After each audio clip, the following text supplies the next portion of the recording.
في هذه القصيدة. تفضل. حماة الوطن.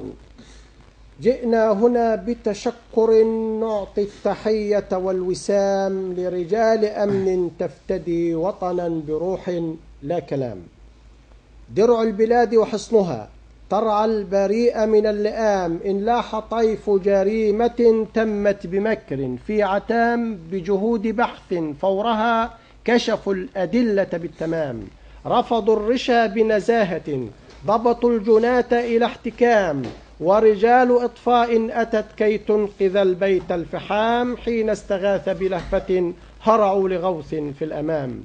من ذا ينظم سيرنا لمرورنا منع الزحام، والثأر إن وقعت هنا نشروا التصالح والوئام، كم من شهيد قد قضى نحبا وما قبل انهزام. والعين ساهرة لنا تحمي وتحرس في الظلام، بالبرد تقضي ليلها وبدفئنا سكنا ننام.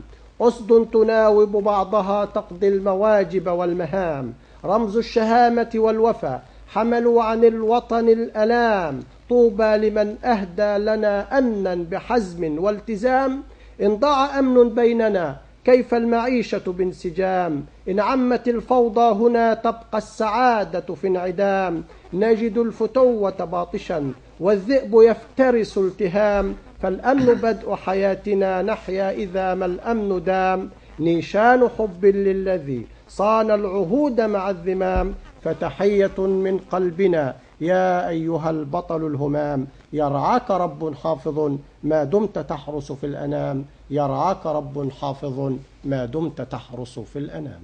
وتحياتي لحضرتك شاعر كبير راضي علي التطاوي. شكرا لحضرتك، نورتني. شكرا أيمن بيه، وشكرا لقناة الدلتا، وشكرا لبرنامج حضراتكم وفريق عمل البرنامج والسادة والمخرج، وشكرا لكل السادة المشاهدين. وشكرا